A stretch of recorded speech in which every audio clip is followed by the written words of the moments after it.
महाकुंभ 2025 अपने आप में नई कहानी के साथ साथ ऊर्जा का स्रोत, भारत की अस्मिता, भारत के भविष्य की नींव भी तय करने वाला होगा। ऐसा मैं नहीं कह रहा हूं, ऐसा सन्यासीगण ही कह रहे हैं, क्योंकि यहां से आध्यात्मिक चेतना अपने उफान पर होगी और उसके बाद ये पूरे देश भर में भारत की सांस्कृतिक विरासत का परचम पूरी दुनिया में लहराएगी। और इस क्रम में ही महिला सन्यासियों का भी अपना महत्वपूर्ण योगदान है।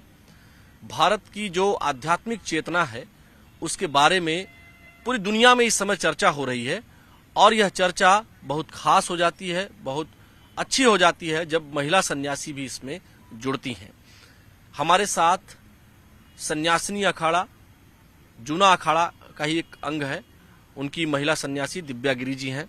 दिव्या जी, सबसे पहले तो आपको मैं प्रणाम कर रहा हूं। आप लोग मातृशक्ति हैं, आपके नेतृत्व में ही समाज का भला हो सकता है। हम आपसे ये जानना चाहते हैं कि कब से आप जुड़ी और महिला सन्यासी कैसे जुड़ती हैं किसी अखाड़े से, या फिर हम अगर बात करें कुंभ की, तो कुंभ में उनका क्या योगदान होता है? पहले तो आप ये समझिए कि कोई भी महिला या पुरुष सन्यासी कैसे होता है और जुड़ता कैसे है। तो ये जो 13 अखाड़े होते हैं, इनमें से कोई ना कोई उसके गुरु होते हैं। वो महिला भी हो सकते हैं, पुरुष भी हो सकते हैं। तो जब उनकी दीक्षा होती है, आश्रम भी हो सकता है, मंदिर भी हो सकती है, कोई भी धार्मिक संस्थान हो सकता है, वहाँ उसकी पंच दीक्षा होती है। फिर आगामी आने वाला जो भी कुंभ पड़ता है उसमें उसकी पूर्ण दीक्षा होती है। चाहे वो कहीं का कुंभ हो, उज्जैन का हो, नासिक का हो, हरिद्वार का हो, या फिर प्रयागराज का। हाँ, 4 जगह कुंभ पड़ता है। उत्तर प्रदेश के लिए चूंकि ज्यादा महत्वपूर्ण है प्रयागराज, तो प्रयागराज बहुत ज्यादा विशालतम रूप में देखा और मनाया जाता है। उसके बाद में हरिद्वार का, उसके बाद नासिक, और उसके बाद हम लोग एक जो दीक्षा का एक क्रम है, अगर मान लीजिए बाई चांस कहीं से कुंभ छूट जाता है तो काशी में भी हो सकता है। काशी चूंकि अगर मान लीजिए चारों जगह स्थानों में कुंभ में अगर दीक्षा नहीं हो पाई तो काशी में वह दीक्षा पूर्ण हो जाती है। हाँ, दीक्षा पूर्ण हो जाएगी। मगर जो प्राथमिक दीक्षा है, जैसे पहले संन्यास के पहले जब आप आश्रम व्यवस्था में सेवा कर रहे होते हैं, पंच दीक्षा होती है, तो उसको अवधूत या महापुरुष या अवधूतानी कहते हैं। उसके बाद जब उसकी पंच दीक्षा हो जाती है और कुंभ की हो जाएगी तो पूर्ण मानी जाती है, तब वो मेहनत लगा सकता है। जैसे एक हम लोगों के अंदर एक जैसे कुछ क्लास पास आउट होते हैं तो उसे मार्कशीट मिलती है, तो ऐसे ही हम लोगों में एक मोहर छाप चलती है। तो उसमें जब आपका नाम कुंभ के संस्कार के बाद लिखा जाता है तो मेहनत ही लिखा जाएगा। फिर आपकी योग्यता, आपकी शैक्षिक योग्यता या अन्य जो भी आपके पास में आध्यात्मिक धरोहर है, उसके अनुसार फिर वो श्री महंत हो सकते हैं। और आजकल तो बहुत ज्यादा ट्रेंड में महिलाएं हैं, तो मंडलेश्वर हो जाती हैं। और मुझे लगता है ज्यादा दिन तक वो दूरी नहीं है, महिला शंकराचार्य भी हो जाएंगी। आप निश्चित तौर पर जिस तरह से आप लोग प्रयास कर रही हैं और जिस तरह से महिलाएं अध्यात्म की तरफ बढ़ रही हैं, आध्यात्मिक चेतना का जिस तरह से विकास हो रहा है, निश्चित तौर पर वह दिन दूर नहीं है जब महिलाएं महामंडलेश्वर और उसके बाद आदि गुरु शंकराचार्य की परंपरा जो है, पीठों के शंकराचार्य के रूप में भी आएंगी। आप कहाँ से संबंध रखती हैं, कहाँ से आती हैं? जी, मेरा नाम दिव्या गिरी है। मैं श्री मन कामेश्वर महादेव मंदिर पड़ता है जो कि लखनऊ में स्थित है। मैं उसकी व्यवस्थाओं में। लखनऊ से आप यहाँ कब आई, क्या व्यवस्थाएं यहाँ है और आप लोग कैसे यहाँ रह रही हैं? जी, जैसे श्री पंचदशाम जुना के चूंकि ये गवर्न करता है सन्यासी अखाड़ा, तो सारा कुछ तो खैर वही लोग मैनेज करते हैं। एक व्यवस्था के रूप में हम लोगों को व्यवस्था दे लेते हैं। जैसे हर कुंभ में एक विशिष्ट व्यक्ति को, वो कहीं से भी हो सकता है, जैसे रत्नागिरी जी हैं, आप हरिद्वार से हैं, आप भी बाराबंकी से, अन्य अन्य जगहों से सारी महिलाएं हमारी उपस्थित हैं। तो वो एक जिम्मेदारी के तौर पे, जैसे इस बार की जिम्मेदारी हम लोगों को दे रखा है कि आप सन्यासी अखाड़े के अध्यक्ष हैं, तो ऐसे ही हर कुंभ में चेंज हो जाएंगे अध्यक्ष। अच्छा, मतलब ये एक कहे कि रोटेशन है कि इस बार आप जो है सन्यासिनी अखाड़ा की अध्यक्ष हैं। जी। जी, ऐसे ही रोटेशन क्रम में हर कुंभ में चेंज हो जाता है। तो मात्र वैसे तो यहाँ पे ऐसी कोई जो दीक्षा की प्रणाली है वो अंदर में नहीं होती है, वो सारा जूने अखाड़े में होती है। बस एक व्यवस्था को देखते हुए एक व्यक्ति की जिम्मेदारी पे लगाया जाता है और वो उस कुंभ को पूर्ण रूपेण से उस जिम्मेदारी का निर्वहन करता है। अगर हम बात करें जैसे कि लोकतंत्र की बहुत चर्चा होती है कि लोकतंत्र अभी चलने वाली परिपाटियों में सबसे बेहतर गवर्निंग परिपाटी है जिसमें सरकार चलती है, तो यहाँ लोकतांत्रिक व्यवस्था पहले से ही कायम है कि जो इस बार अध्यक्ष बनेगा वो अगली बार नहीं होगा, कोई और होगा, या जिसको निश्चित किया जाएगा ये रोटेशन चलता रहे, एक लोकतांत्रिक प्रक्रिया है। हाँ, लोकतांत्रिक है और इसमें सबकी सहभागिता है। जैसे हमारा लखनऊ से कम दूरी पे पड़ता है प्रयागराज, तो हम ज्यादा मैनेज कर सकते हैं उसको, तो वो हमारी व्यवस्था में है। अन्य जैसे आप हरिद्वार से हैं तो आप जब हरिद्वार का होगा तो वो ये श्री पंचदशधाम जूना अखाड़ा है वो नियुक्त कर देता है किसको कहाँ की जिम्मेदारी देना है और वो उसको अध्यक्ष के रूप में वहाँ पे नियुक्ति दे देता है। महाराज जी, अगर हम ये बात करें कि महिला सन्यासियों की जो संख्या है दिन प्रतिदिन आपको क्या लग रहा है बढ़ती जा रही है, और सन्यास जो एक अपने आप में आध्यात्मिक चेतना का उच्चतम शिखर होता है इसके तरफ भी महिलाएं बढ़ रही हैं, इसके लिए आप क्या कहना चाहेंगी? जो तमाम गृहस्थ महिलाएं हैं वह गृहस्थ जीवन में रहते हुए कैसे सन्यासिक परंपरा के जो अवयव होते हैं उनको धारण कर सकती हैं, समाज को कैसे आगे ले जाने की बात कर सकती हैं? ऐसे तो महिलाएं बहुत आजकल आगे हैं, पायलट हैं, डॉक्टर हैं, इंजीनियर हैं, कोई ऐसा क्षेत्र नहीं है जहां अब महिलाएं नहीं हैं, लेकिन आध्यात्मिक चेतना के स्तर पर घर में रहते हुए क्या कर सकती हैं महिलाएं?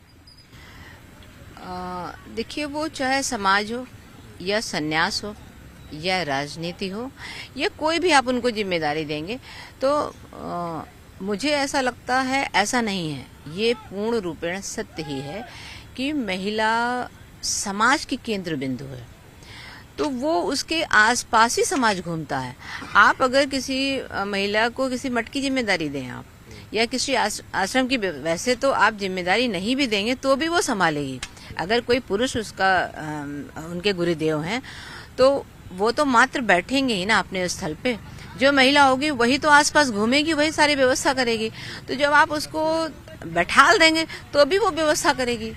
तो जैसे आप इसको अपने गृहस्थ में समझिए, अगर आपके वहाँ आपकी पत्नी, बहन, बेटियां अगर कोई कामकाजी हैं तो वो पहले कार्य करके आएंगी, बाहर से ऑफिस से कार्य करके आएंगी ना, उसके बावजूद भी उनको किचन संभालना है, उनको अन्य व्यवस्थाएं संभालनी है। ऐसे ही हम लोगों को भले ही कितनी बड़ी जिम्मेदारी दे दी जाए, भले ही कितने उच्चतम शिखर पे पहुंचा दिया जाए, किसी पद पे बैठा दिया जाए, हम लोगों को दोनों ही कार्य देखने पड़ते हैं, पूरी व्यवस्था में रहना पड़ता है। तो मुझे लगता है जितना अच्छा महिला सन्यासी किसी पद को विभूषित कर सकती है, उसके कार्यों को कर सकती है, उतना पुरुष कम कर पाएगा, क्योंकि उसके 3 से 4 कारण हैं। एक तो आप जब कार्य करेंगे ना तो आप एक पे फोकस करते हैं। जैसे आप मीडिया देखेंगे तो आपको लगता है नहीं बस हमें वाइट करना है।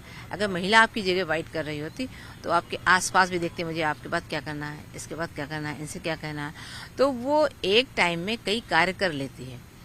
वैसे ही अगर आपको किसी पद पे वो आप उनको रख भी देंगे ना तो वो वहां रहते रहते भी 3-4 कार्य कर लेती हैं। तो जितना वो अच्छा आपको कार्य करके देंगे, मुझे नहीं लगता है कि कोई व्यक्ति उस जगह पे कर लेगा। हाँ, श्री पंचदशधाम जूना अखाड़े की ये बड़ी खूबी है कि वो हर एक कुंभ में एक नया कार्य करता है। जैसे पिछले कुंभ में उसने किन्नर अखाड़े को शामिल किया, तो अब हम लोगों के समकक्ष, हम लोगों के साथ में किन्नरे भी हैं, वो भी जो एक समाज में एक बहुत वैसा वर्ग हम कहते हैं जिनको हम उपेक्षित थी, तो उस उपेक्षा के कारण भी अब वो बहुत उनको हर्षोल्लास होता है, हम लोगों के साथ रह के अच्छा महसूस करते हैं। अब तो हर सन्यासिनी किन्नर को भी अपनी दीक्षा देती है, तो सब लोग को साथ में लेके चलने का जो ये प्रावधान है, मुझे लगता है ये श्री पंचदशधाम जूना के अलावा और किसी भी अखाड़े में उतनी प्रमुखता के साथ नहीं किया जाता है। श्री पंचदशनाम जूना अखाड़ा अपने आप में बहुत ही अनूठा है। कुछ न कुछ जैसा आपने बताया कि हर कुंभ में कुछ नया करते हैं, कुछ नयापन आता है, और एक जो रूढ़िवादिता करने की बात होती है वो जूना अखाड़े में नहीं है, ऐसा आप कह रही हैं। ऐसा उनके कार्यों से परिलक्षित भी होता है। हम आपसे जानना चाहेंगे कि सरकार के स्तर पर जैसे जूना अखाड़ा बहुत कुछ परिवर्तित करता रहता है, कुछ नयापन लाने की कोशिश करता है, पुराने को समेटते हुए नया कुछ करने का प्रयास करता है। तो जो ये महाकुंभ 2025 है, इसमें सरकार की तैयारियों को आप कैसे देख रही हैं? क्योंकि आप यहाँ आई हैं, तो आप कैसा महसूस कर रही हैं कि चाहे हरिद्वार का कुंभ हो, चाहे उज्जैन का कुंभ हो, या फिर जहां भी कहीं कुंभ होता है, 4 जगहों पर जो होता है, हरिद्वार, उज्जैन, नासिक, प्रयागराज, और ये तीर्थराज प्रयागराज है, यानी सभी तीर्थों का राजा है, और महाकुंभ यहीं पर विस्तार पाता है, यहीं पर त्रिवेणी है और कहीं त्रिवेणी नहीं है। गंगा, यमुना, सरस्वती अगर कहीं माना जाता है तो वो यहीं है, और यहां विस्तार भी पा रहा है। तो सरकार की नीतियों का विस्तार कितना है? मुझे लगता है वो तो पूर्ण रूपेण कोशिश करे हैं इसको विस्तृत करने का, तभी शायद उन्होंने पिछले कुंभ में पहले उन्होंने दिव्य कुंभ रखा था, फिर भव कुंभ रखा, फिर इस बार डिजिटल कुंभ बना दिया। तो कहने का तात्पर्य यह है कि वो चाहते हैं कि लोग डिजिटली पूरे वर्ल्ड में इस कुंभ का प्रचार प्रसार हो। हाँ, ये थोड़ा सा प्रकृति की गोद में जो हुआ है वो हुआ, क्योंकि हम लोग ने जब धर्म ध्वजा रखी थी उसके पहले ही 1 या 2 महीने का डिले जो हुआ वो कटान के कारण हुआ। गंगा, जमुना, सरस्वती कहीं दूसरी दिशा में चली गई, तो वो जो जगह का थोड़ा सा खालीपन चाहिए था, क्योंकि मेला एक बहुत बड़े लंबे क्षेत्र में लगता है, 80 से 70 किलोमीटर का हमें परिक्षेत्र चाहिए होता है, तो उसका ना थोड़ा सा डिले कह सकते हैं। परंतु उनकी नीति में, उनकी मंशा में कोई ऐसी बात तो नहीं है कि वो डिले करना चाहिए। मगर हाँ, हम लोग इस प्रयागराज के कुंभ की व्यवस्थाओं के रूप में तो संतुष्ट हैं, परंतु हाँ, उनको थोड़ा और भी महिलाओं के रूप में या सन्यासी अखाड़े के रूप में और व्यवस्थाओं को देना चाहिए और विस्तृत करना चाहिए, और थोड़ा सा और देखभाल की आवश्यकता थी, जो शायद इस अगर वो समझ जाएंगे तो अभी भी कोई ऐसा समय नहीं बीत गया है। चूंकि महिलाएं हैं, अपने मठ को छोड़ के आते हैं, अपने जगहों को वो छोड़ के धूल मिट्टी में महीना 1.5 महीना रहना, तो उस रूप में थोड़ी सी व्यवस्था को लेके थोड़ा सा न्यूनता रहती है। थोड़ी सी न्यूनता है, और सरकार के स्तर पर आपका कहना है कि अभी भी कोई बहुत देरी नहीं हुई है। आपने डिजिटल की बात की, पहले दिव्य था, फिर भव्य हुआ, और अब डिजिटल कुंभ, दिव्य, भव्य और डिजिटल कुंभ। तो न्यूज 18 नेटवर्क न्यूज 18 कुंभ के नाम से dedicated YouTube channel news 18 network ने लॉन्च किया है, जिसमें केवल कुंभ की चर्चा होगी, कुंभ से जुड़े हर एक पहलू की चर्चा होगी। क्या कहेंगे आप? जी बिल्कुल सही है। पूरे विश्व में एक मीडिया ही एक ऐसा संचार माध्यम है कि लोगों तक महात्माओं की बात पहुंचती है, क्योंकि जब स्नान होता है तब तो सारा पैक हो जाता है, कोई बाहरी व्यक्ति नहीं आ सकता। जो लोग होते हैं वो डायरेक्टली या इनडायरेक्टली महात्माओं से एंटरटेन नहीं हो सकते हैं। तो बेहतर तरीका है कि हम लोग मीडिया के माध्यम से, आपके द्वारा, अन्य जो माध्यम है, न्यूज़पेपर कहें या चैनल्स के माध्यम से लोगों तक ये बात पहुंचती है, वो इसके दर्शन कर सकते हैं। क्योंकि जो प्रशासन में है वो कुछ लोग ही महात्माओं के साथ में स्नान या उसका आनंद लेते हैं। एक ऐसा माध्यम है जो आप 1 to 1 विद इन सेकेंड में उन चीजों को बाहर पहुंचा पाते हैं पब्लिक तक। तो ये एक उपलब्धता तो है ही है, इसीलिए मुझे लगता है कि बहुत दूरदृष्टि थी हमारी सरकार की, हमारे मुख्यमंत्री जी की, हमारे प्रधानमंत्री जी की, कि उन्होंने पूरा टाइटल उसका चेंज करके दिव्य, भव्य और डिजिटल कर दिया है। तो ये 100% सत्य है, क्योंकि हमारा जो युवा वर्ग है वो पूरा डिजिटलाइज है। वो अगर कुछ पढ़ना भी चाहता है तो मोबाइल चाहिए, कोई न्यूज़ भी देखना है तो मोबाइल चाहिए, तो वो 1 सेकंड के अंदर सब कुछ कहना, देखना और बताना चाहता है। तो ये अच्छा माध्यम, और इस माध्यम से मुझे लगता है और सन्यासिनियों की, महिला सन्यासियों की, नागाओं की संख्या और आगे में आने वाले समय में बढ़ेगी, क्योंकि व्यक्ति थोड़ा सा प्रभावित होता है संतों से, और जो अभी तक समाज से कटाव हुआ करता था ये वर्ग अब जुड़ता है। मात्र एक कारण है, मीडिया। अच्छा, इसीलिए हम लोगों ने नया यूट्यूब चैनल न्यूज 18 कुंभ के नाम से लॉन्च किया है, ताकि हर वर्ग तक हमारी बात पहुंचे। बहुत बहुत धन्यवाद हमसे बात करने के लिए, सादर प्रणाम आपको। ओम नमो नारायण, ढेर सी शुभकामनाएं आपके नए यूट्यूब चैनल के लिए।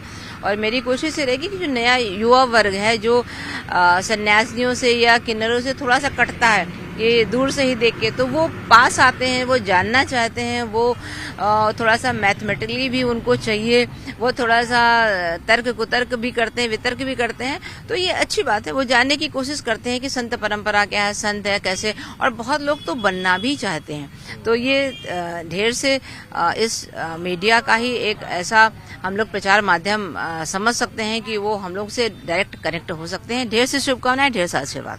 आप सभी संतों को सादर प्रणाम, चरण स्पर्श।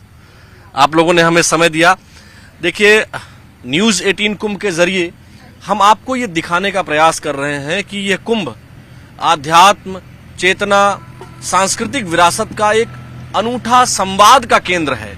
यहाँ आप वाद विवाद नहीं, संवाद स्थापित करेंगे और यह संवाद हमारे राष्ट्र की उन्नति में बहुत काम आने वाला है। कैमरामैन नरेश सैनी के साथ आलोक शुक्ल, न्यूज 18 प्रयागराज।